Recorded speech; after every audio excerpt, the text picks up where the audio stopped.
This is Duckland 1. This is what I'm doing part of the day today.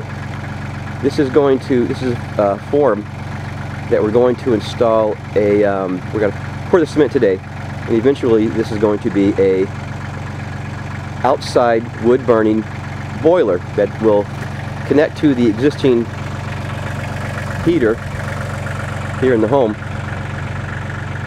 And we're gonna, well, my friend here will burn wood instead of propane, which is very costly right now.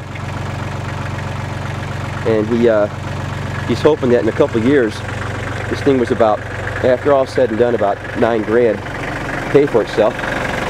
So this is one of my part-time side jobs that I get, and I've pretty much always got side jobs, even when I was collecting unemployment. Actually, when I was collecting unemployment, I was working quite a bit on my side jobs, and I was actually making pretty good money, even though I was only getting $260 a week for unemployment. Then I hurt my arm, of course, and I was off for 3 months, and I lost everything. I drove over here today in my vehicle, my truck, with no insurance because I can't afford insurance anymore. And also what we're going to do is we're going to split some wood later. Here, wood splitter. And this is all the wood we have. And we're going to go cut a tree up also in a little while. This is where my friend lives here that I do a lot of side work for. He's got his own more tree service, his own business. And so I'm pretty lucky to have met this guy. And I also actually got another side job which pays $8 an hour, but I have to tell you, it's not enough money to really pay bills, and it's very physical. It's doing the same thing, clearing land. You know, I'm 51 years old, and this clearing land shit and stacking wood, cutting trees, holy fuck, it's very difficult. But I'm in pretty good shape for 51 years old. But I'm out here in the Gary's Back 40. It's Moore's Tree Service. Anybody interested here in Michigan want some work done? We got a ton of wood. We're going to cut some wood up, and hopefully he'd like to sell some cords of wood, but he hasn't been getting to much of that done lately. But I want to talk about some unemployment stuff. Like I said, I'm getting side jobs. Side jobs aren't paying very much. I think that's just about all that's out there. Now people will say, you're lazy, you don't want to work. I get a lot of freaking side jobs, man. Matter of fact, I've never had a time where I didn't actually have a job. Now I had a lot of days off, especially when I cut through my bicep, my left arm, which I have lost 50% of my strength in my left arm, and I'll never regain it. I have no medical, so I have no follow-up medical. I'm in pain all the fucking time.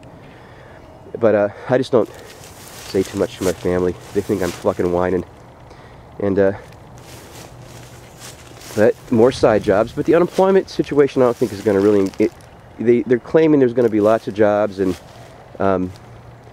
coming up in the future here in Michigan, because we're going to, of course, lower the corporate tax rate with the new governor.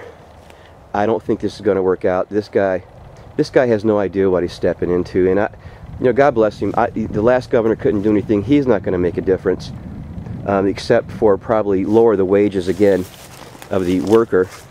And if you're working for $8 an hour, I mean, you still have to have food stamps. You can't even feed yourself on $8 an hour. Look at this wood. This is what we did. All this wood here.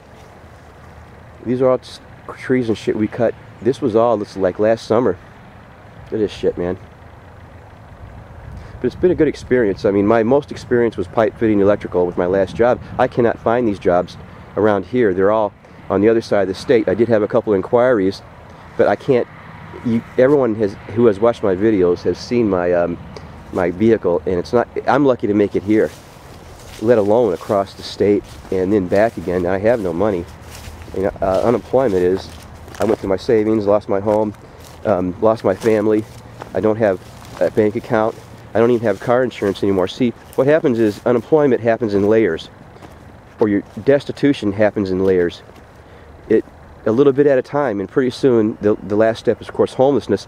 I'm not going to talk too much about homelessness or suicide here. In 2011, I'm going to try to be more positive, and I'm just going to see what happens. Until I'm walking down the street, I'm not even going to think about it.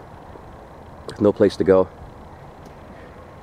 But I want to tell a story about, real quick here. I still think the economy, the market's going to be crashed. I believe that our enemies, I'm more convinced now ever, this is what they're going to do. They don't want to go head to head. Oh, the cement truck's here. They don't want to go head to head with the with a war, because it'd be way too much money and it might even turn nuclear. So they're going to crash our stock market. They're going to because they bought all these commodities at these extravagant prices, and they're just going to throw them back on the market at zero. And they're going to do the same thing with the fucking bonds and all the money markets. And I do believe that they're going to just simply stop. I mean, all these countries don't want to buy oil and commodities in US dollars because, let's face it, the EU may be not too strong or too secure, but I believe that if they could do away with the dollar and buy commodities in the EU money, that what's going to happen is that the EU will become strong, and the EU will become a huge power. And here's my cement guy, and I'm going to continue this on when we're done here. Duck out.